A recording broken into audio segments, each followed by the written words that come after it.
We are Team 14. Our project is Trackme.Live. What is Trackme.Live? It is a web application that controls VISCA-compatible pan, tilt, and zoom robotic video cameras.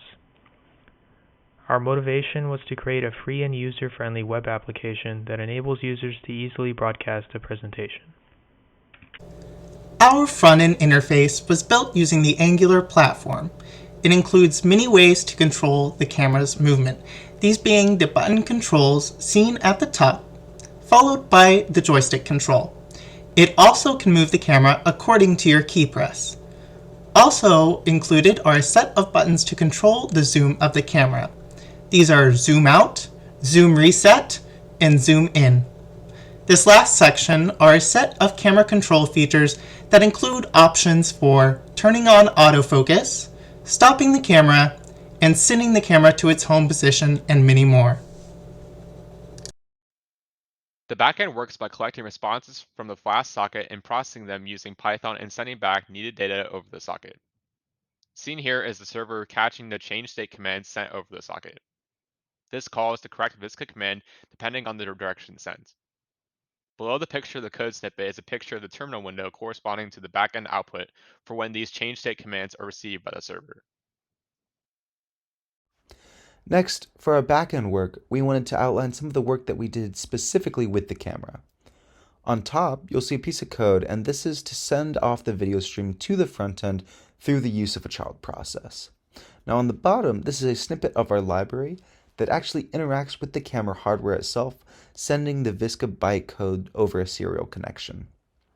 Now, finally, we'll move on to our future work for this project. First, we could use an existing machine learning model to track the speaker and then move the camera accordingly.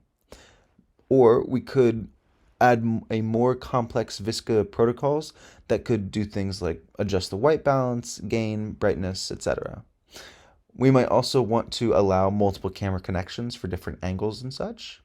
And finally, there would be some use in creating a privilege system of sorts between different users, where some could move the camera and others could only watch. Now that you know a little bit about how we made our project, let's go over to a demo. So now that we've heard a pretty brief overview of the Trackme.Live system, let's actually go and see how to use Trackme.Live and also a product integration on how Trackme.Live can work with systems like OBS to actually stream VISCA cameras over to Twitch or YouTube. So all of our code is hosted on GitHub, and to actually set up the code base, it's relatively simple. We have two README files where the first one kind of shows you how to set up the Angular front end, and also the backend README file is over here, and there's also some commands here to quickly walk the user through how to install the dependencies and get it up and running. To actually run the Trackme.Live system, we have everything set up inside of an npm script, so we can just say npm start, and it'll run two commands, the first one being the Python server, and then also the Angular server. We'll let that start up here. Usually the Angular server takes quite a bit, so I'll cut the video and then get it to where the software is actually started. Awesome, so now the Trackme.Live system is fully up and running. It usually takes about a minute to fully start up. To actually get to Trackme.Live, we can go to localhost on port 4200.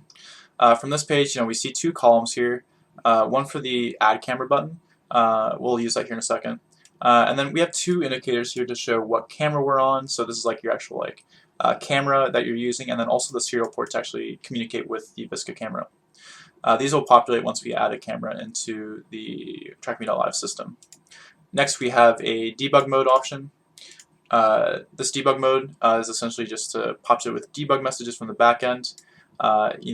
If we are running into some form of issue with this, we'll see the issues populate into this message box here. Additionally, we just have an indicator here to show that there's no camera registered yet, and we should use this button to add a new camera in. And let's do that right now. So we see a pop-up come up with three different options here. The first option is to specify the serial port that the camera runs on. So this is VISCA all runs over USB serial. So here this will populate with different connections we could use to populate Trackme.Live.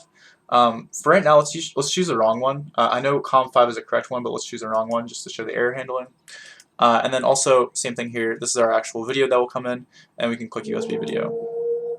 There's also a checkbox here to enable or disable the camera stream. So say if you're running the Visca cameras locally, we don't want this to stream the camera, as we can just directly import the camera into OBS, so we can enable that or disable that. So let's connect with the wrong serial port and check out the error handling. So here we see that it could not open COM3, and we see it says maybe we could try using a different serial port. So let's do that. Let's try COM5 and click connect. So now all of the various control options for Trackme.Live pop up here.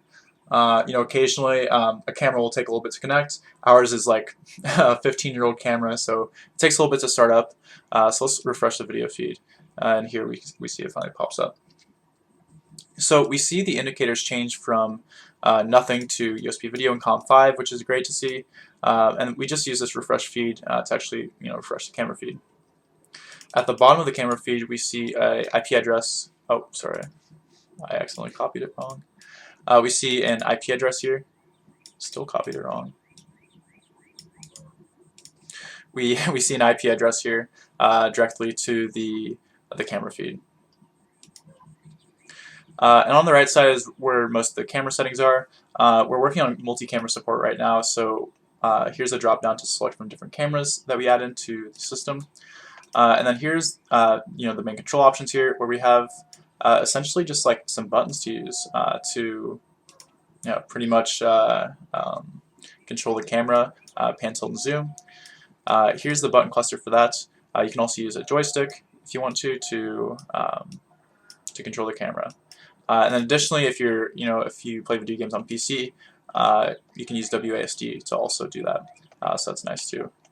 Additionally, we have zoom controls. So say if we want to zoom in, we just click on this button here, and then we can zoom directly into me. And then if we click on the middle buttons, so say we want to go home, we can just click on the middle button here, and then same thing here at the top, we can click on that to go home. Awesome. So we also have this button cluster at the bottom here, which shows a few different options here for things like autofocus, camera testing, camera home, and resetting the camera. Additionally, we can change with the exposures too.